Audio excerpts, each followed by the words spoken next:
Bismillahirrahmanirrahim. Assalamualaikum warahmatullahi wabarakatuh.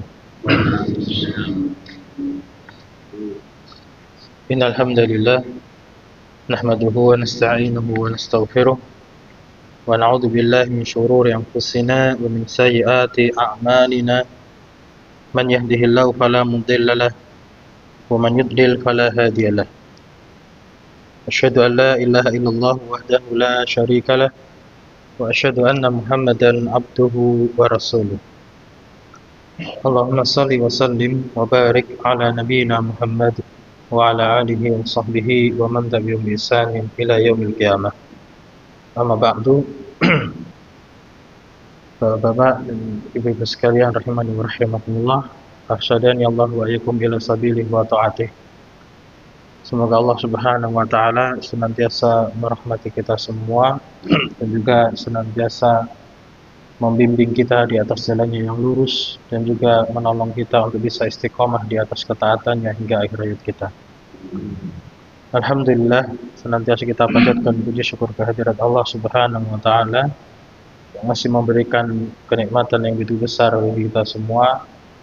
Dan di antara nikmat yang paling besar adalah nikmat taufik, hidayah, petunjuk dari Allah Subhanahu wa taala untuk senantiasa hadir di majelis ilmu, di dalam majelis yang mengantarkan kita kepada surganya Allah Subhanahu wa taala, sebagaimana dalam hadis Rasulullah sallallahu alaihi wasallam yang sering disampaikan panitia-panitia kajian atau dijadikan dalil di dalam undangan pengajian.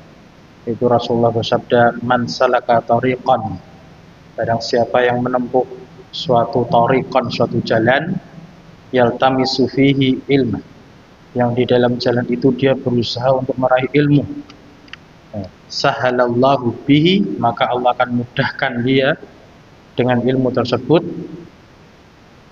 Sahalallahu lahu bihi tariqan ilal jannah, Allah akan mudahkan bagi dia dengan ilmu tersebut tariqan ilal jannah, jalan menuju surga. Jadi artinya ketika kita senang dan senantiasa menghadiri majelis ilmu, maka dengan ilmu itu bisa mengantarkan kita kepada surganya Allah Subhanahu wa taala. Karena dengan ilmu bisa kita amalkan. Jadi ingat bahwasanya ilmu itu untuk diamalkan. Itu yang paling penting. Kemudian melanjutkan pelajaran kita atau kajian kita di tiap Selasa malam setelah Maghrib, melanjutkan tafsir dari surah Al-Fatihah, masih pada firman Allah Ta'ala, alhamdulillahi, sampai situ ya Pak. Jadi kemarin baru masuk surah Al-Fatihah, itu adalah surah Madiyah. Kemudian sudah dijelaskan makna dari ta'awud ketika sebelum baca Al-Quran, itu disyariatkan membaca ta'awud, a'udzubillahi minasyaitonirrajim, aku berlindung kepada Allah dari syaitan yang terkutuk. Kemudian baca basmalah, bismillahirrahmanirrahim, dengan menyebut nama Allah yang maha pengasih lagi maha penyayang. Wallahu ta'ala, Allah Subhanahu wa ta'ala telah berfirman, alhamdulillahi rabbil alamin. Qala al-mufassiru, berkata ahli tafsir, itu Al-Imam Abdurrahman bin Nasir As-Sa'di rahimahullah ta'ala, alhamdulillahi huwa as-sana'u 'ala Allahi. Di kalimat alhamdulillah itu artinya adalah segala puji untuk Allah. Itu terjemahannya ya, alhamdulillah, segala puji untuk Allah. Kenapa di terjemahan ada kalimat segala puji? Itu secara bahasa Arab. Itu kalau dalam penjelasan ulama yang lain, secara bahasa Arab kalimat alhamdu di situ ada alif lam, ada al.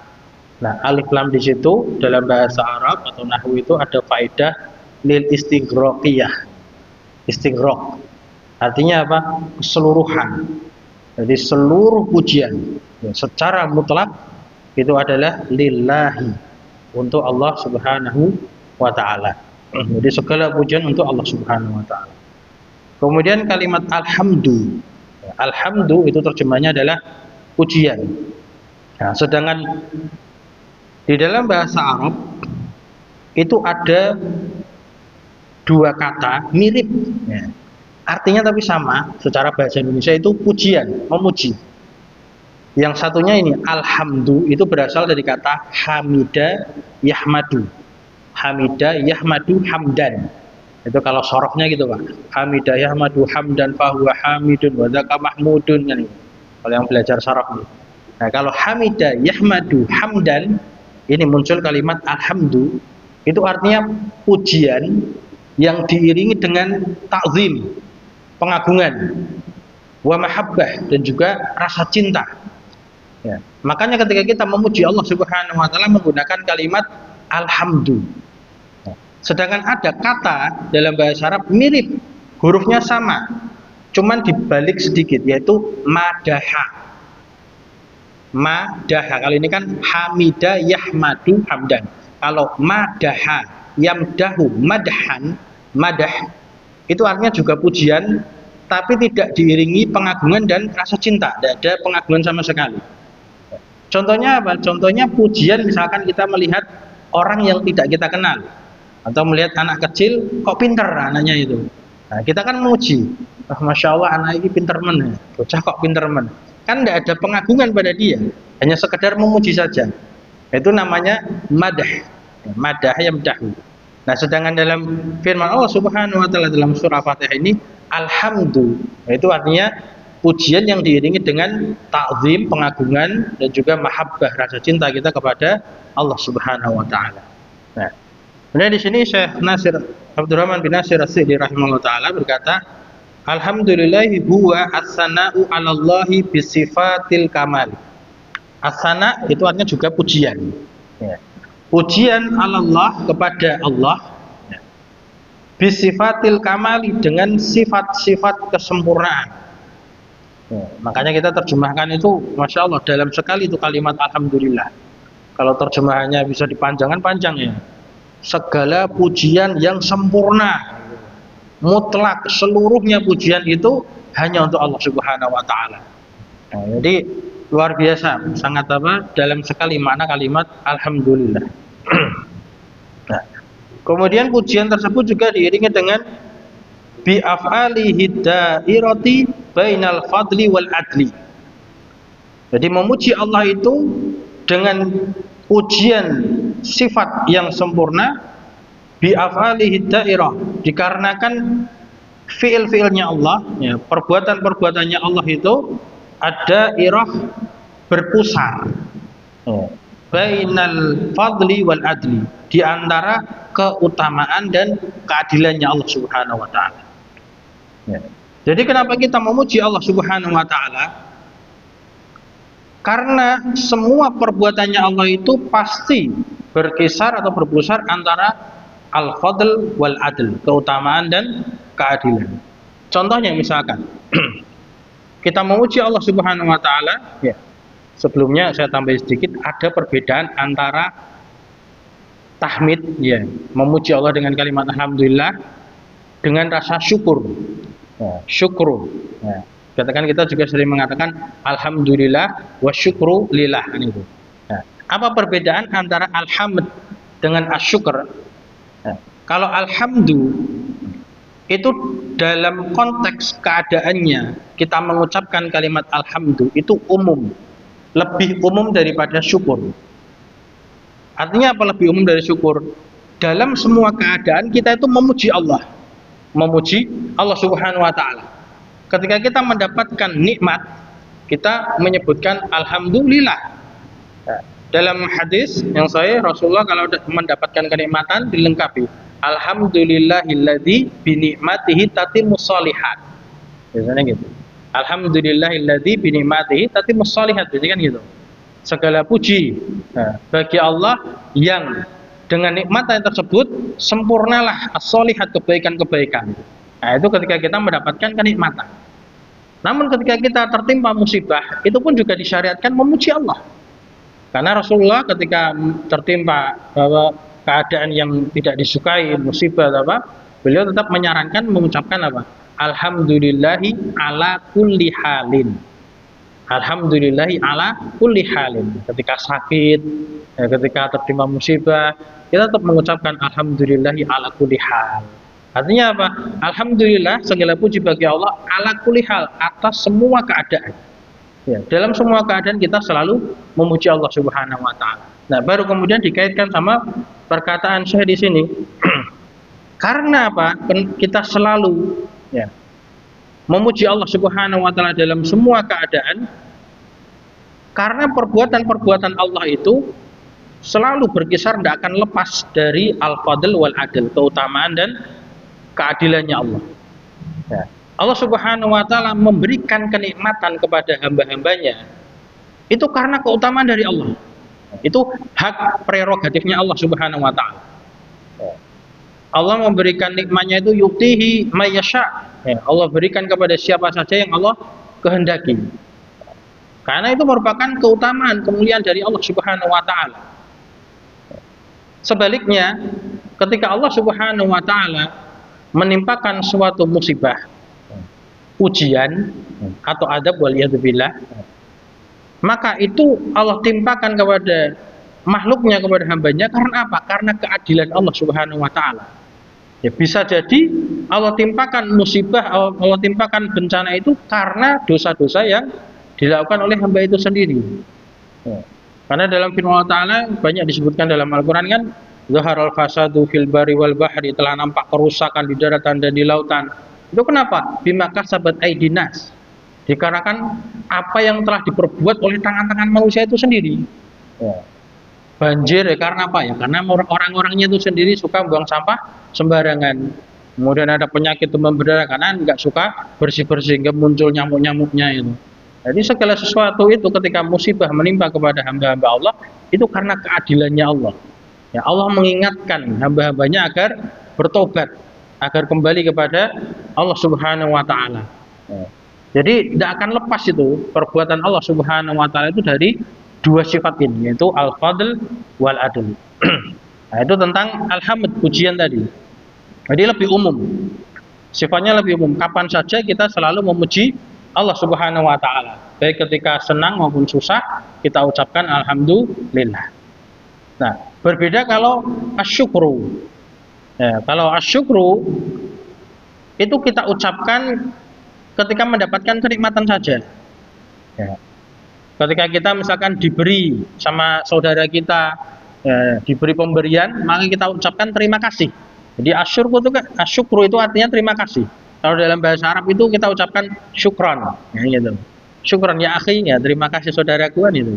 Syukron itu terima kasih. Nah, kalau syukron itu hanya diucapkan ketika mendapatkan kenikmatan, gitu. Nah, tidak diucapkan ketika mendapatkan musibah, tidak. Namun konsekuensi daripada rasa syukur itu lebih umum daripada kalimat alhamd. Nah, karena makna syukur itu dijelaskan para ulama itu ada tiga. Ya, makna syukur itu maknanya ada tiga. Jadi ini buat tambahan juga ya. Senantiasa kita ingatkan di awal khutbah, di awal ceramah, kita memuji Allah, kita bersyukur pada Allah. Nah, gimana cara bersyukur? Nah, cara bersyukur kepada Allah itu ada tiga cara, yaitu dengan hati, lisan, dan anggota badan. Nah, cara bersyukur kepada Allah Subhanahu wa taala. Dengan hati, nah, yaitu gimana caranya? Meyakini di dalam hati kita bahwasanya seluruh kenikmatan yang ada itu datangnya hanya dari Allah Subhanahu wa taala saja, bukan dari selainnya. Nah, kalau kita bisa menanamkan rasa syukur ini, kita akan dijauhkan dari rasa sombong. Nah, kita akan dijauhkan dari rasa iri dengki terhadap kenikmatan yang ada pada saudara kita. Kenapa? Yaudah, itu nikmat itu dari Allah. Datangnya itu dari Allah, bukan dari diri kita, bukan dari keahliannya dia, bukan dari kelihayannya dia dalam berusaha berbisnis, bukan. Ya, tapi nikmat itu datangnya hanya dari Allah Subhanahu wa taala. Itu diyakini dalam hati sebagai bentuk syukur yang pertama dari hati. Kemudian syukur yang kedua itu dengan lisan. Ya, dengan lisan. Yaitu apa? Setelah mendapatkan nikmat, yaitu tadi memuji Allah, mengucapkan alhamdulillahilladzi bi ni'matihi tatimmus shalihat, atau juga menceritakan. Ya, sebagaimana dalam firman Allah Ta'ala dalam surah Ad-Duha, itu ada hafal, wa amma bi ni'mati rabbika fahadits. Dan adapun terhadap nikmat dari Rabbmu, fahadits, maka ceritakanlah. Artinya apa? Kita menceritakan nikmat yang ada pada diri kita dengan lisan itu bukan pamer loh ya, bukan pamer. Tipis sih masalah hati itu tipis.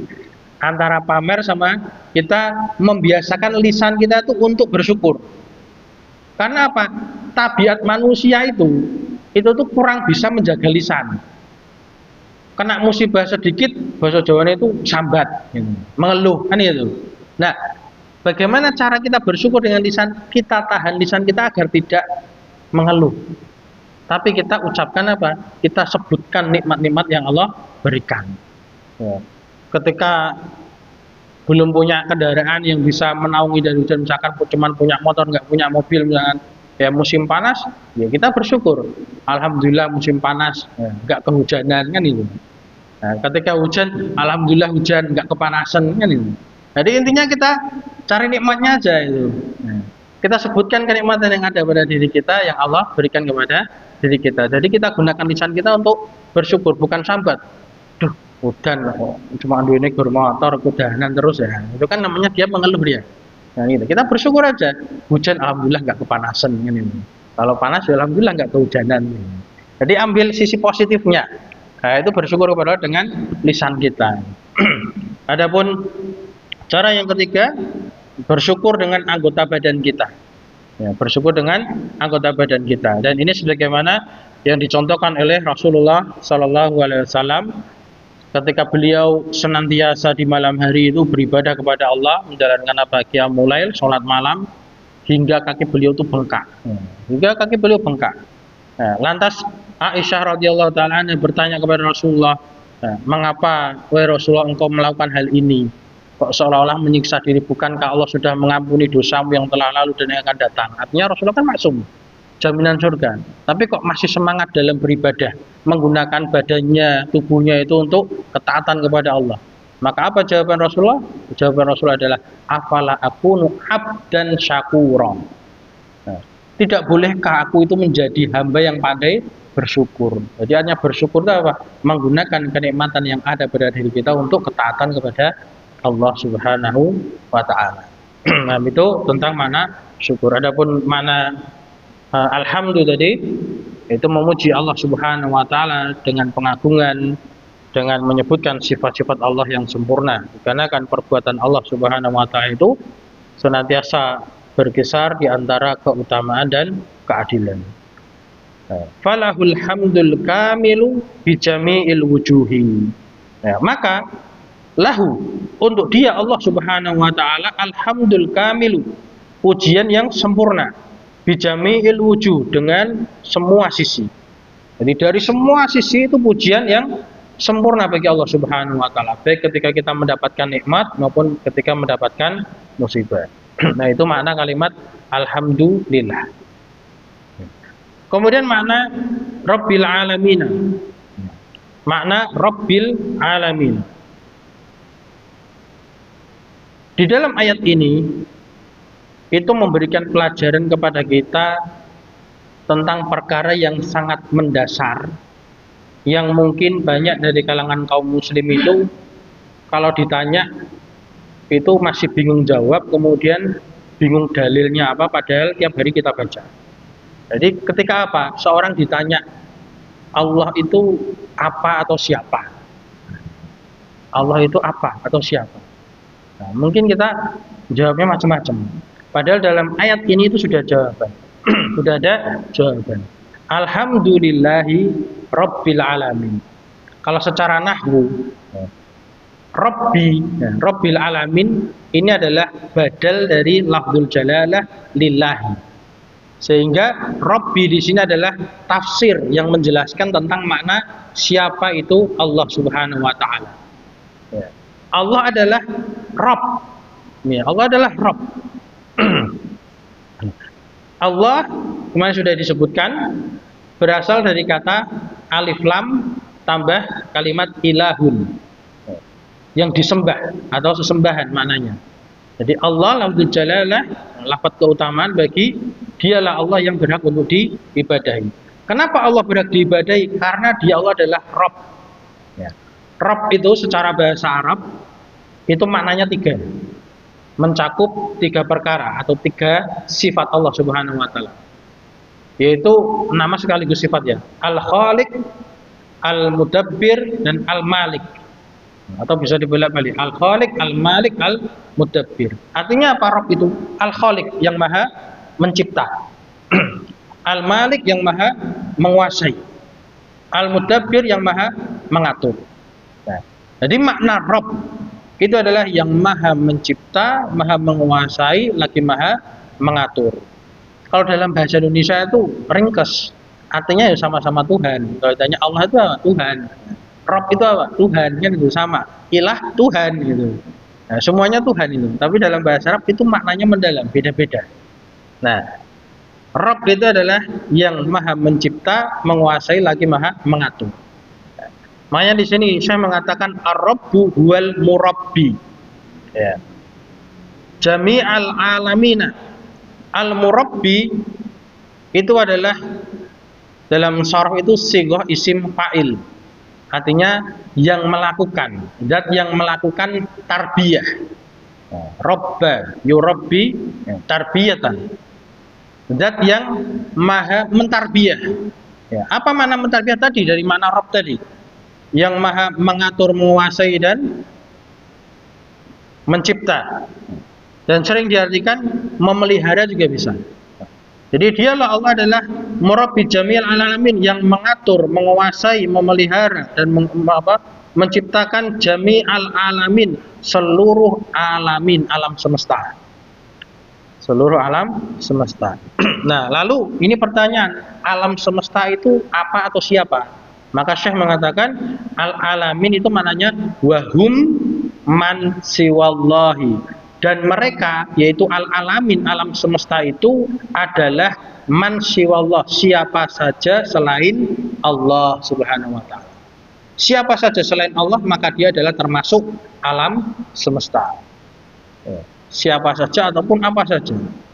Langit, bumi, matahari, planet-planet yang ada, semuanya itu adalah alam semesta. Tanah, air, api, itu alam semesta. Kemudian makhluk Allah, jin, malaikat, manusia, tumbuhan, binatang, itu semua adalah alam semesta. Intinya kullu ma siwallah. Semua selain Allah Subhanahu wa taala itu adalah alam semesta. Nah, Allah Subhanahu wa taala itu sendiri saja, satu-satunya, mandiri, berdiri sendiri, mengurusi, mengatur, mencipta, menguasai seluruh alam semesta.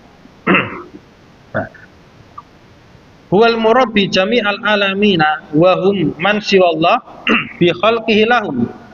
Jadi Allah Subhanahu wa taala itu mentarbiyah mereka, mengurusi mereka, mengatur mereka itu bi khalqihi lahum, dengan penciptaannya Allah kepada mereka. Nah, ini makna Rabb tadi yang sudah kita simpulkan di awal, bi khalqihi lahum, dengan menciptakan mereka. Kemudian dengan apa? Wa i'dadihi lahumul alati. Dan Allah i'dadi, menyiapkan bagi mereka, mempersiapkan bagi mereka al-alat, alat-alat, fasilitas-fasilitas. Jadi kita diciptakan di dunia ini tidak menungso manusia gini aja sendiri, manusia saja tidak. Tapi juga disediakan apa? Alat-alat, fasilitas-fasilitas yang ada, kenikmatan-kenikmatan yang ada berupa makanan, minuman, pakaian, sandang, pangan, papan, itu adalah dari pengaturan Allah Subhanahu wa taala. Allah sudah siapkan itu semua. Sebagaimana dulu manusia pertama kali kan Nabi Adam, itu juga sudah Allah ciptakan. Ada buah-buahan, ada pohon-pohonan, sudah Allah siapkan semuanya. Dan juga Allah di sini wa in'amihi alaihim, dan pemberian kenikmatan dari Allah kepada mereka. In'am itu pemberian kenikmatan dari Allah alaihim, atas mereka. Bin ni'amil azimati, dengan kenikmatan-kenikmatan yang sangat besar. Kenikmatan dari Allah itu sangat besar, yang kita tuh nggak bisa ngitung. Sebenarnya sering disampaikan kan, wa in ta'uddu nikmatallahi la tuhsuha. Kalau kalian itu nyoba-nyoba ngitung nikmatnya Allah, tidak akan mampu. Tidak akan mampu. Oksigen itu Pak, kalau beli berapa itu Pak? mahal ya Pak. Nah, sedangkan kita sekarang alhamdulillah gratis terus ya Pak. Gratis itu. Mata kita itu kalau sehat itu. Nah, nikmat gratis. Kalau sudah pakai kacamata itu beli kacamatanya berapa, kemudian kalau mau perawatan, mau menyembuhkan, pengen operasi atau apa itu sudah mahal. Kita nggak bisa ngitung nikmat Allah itu, nggak bisa tergantikan dengan nominal uang, itu nggak bisa. Jadi betapa besar nikmat Allah Subhanahu wa taala. Ya, bini'amil azimah, dengan nikmat-nikmat yang sangat besar.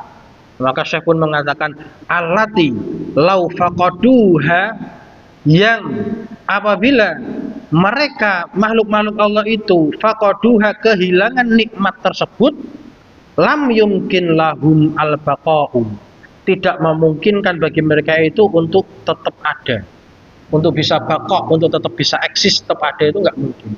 Pasti akan binasa. Ya di antara tadi kita sebutkan nikmat Allah berupa oksigen. Ya, itu sangat besar, itu nikmat yang sangat besar. Kalau Allah cabut nikmat oksigen itu, udah nggak bisa napas, sesak napas, udah wafat gitu. Ya, meninggal dunia. Nanti nggak bisa baqa', nggak bisa eksis hidup di dunia. Nah demikian pula nikmat agama. Jadi penting itu nikmat istiqomah. Itu kalau sudah hilang, waliyadzubillah, kita udah diberi hidayah oleh Allah, itu kita syukuri. Kita bisa berjamaah sholat di masjid, itu nikmat yang luar biasa. Kalau Allah cabut nikmat itu, rugi kita. Makanya kita terus berdoa agar Allah berikan keistiqomahan pada kita semua. Nah, kemudian saya mengatakan fama bihim min nikmatin faminhu ta'ala. Fama bihim, dan apa saja yang ada pada diri mereka, min nikmatin, dari kenikmatan, faminhu, maka kenikmatan itu dari Dia, Allah Ta'ala. Allah Maha Tinggi yang Subhanahu wa Ta'ala. Nah, jadi itu adalah kenikmatan dari Allah Subhanahu wa Ta'ala sebagai Rabbil Alamin. Kemudian saya melanjutkan tentang makna tarbiyah. Wa tarbiyatuhu ta'ala li khalqihi nau'ani. Wa tarbiyatuhu, dan tarbiyahnya Allah Subhanahu wa Ta'ala. Tarbiyah tadi artinya apa? Penciptaan, penguasaan, dan pengaturan. Ya, jadi pengaturan Allah Subhanahu wa Ta'ala li khalqihi, terhadap makhluknya, itu ada dua bentuk. Nau'ani, ada dua bentuk atau dua macam. Amatun wa khasatun. Amah artinya bersifat umum, khasah bersifat khusus.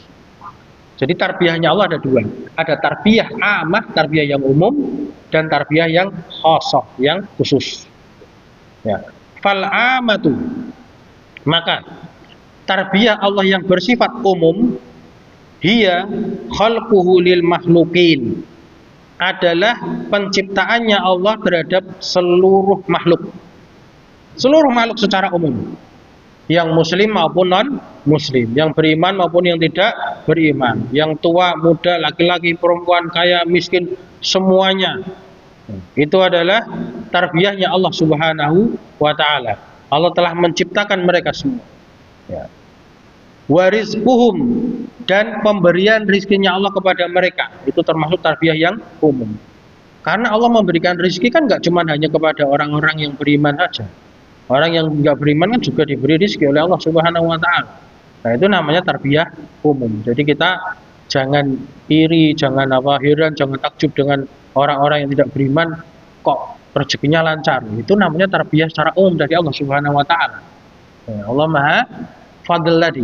Allah Maha memberikan karunia dan keutamaan pada seluruh makhluknya. Ya. Wa hidayatuhum lima fihi masalihuhum alati fiha baqauhum fid dunya. Ini juga masih tarbiyah umum. Yaitu apa? Wa hidayatum, dan hidayahnya Allah kepada mereka, ini hidayah yang masih umum juga. Petunjuk dari Allah lima fihi, terhadap apa saja yang di dalam perkara tersebut terdapat masalihuhum, kemaslahatan untuk mereka, kebaikan untuk mereka. Kebaikan di mana? Alati fiha, yang di dalam kebaikan tersebut baqauhum, mereka itu bisa tetap ada di dunia, Jadi Allah tetap memberikan petunjuk. Misalkan petunjuk apa? Petunjuk mencari rezeki. Ya, petunjuk di dalam berbisnis. Ya, petunjuk di dalam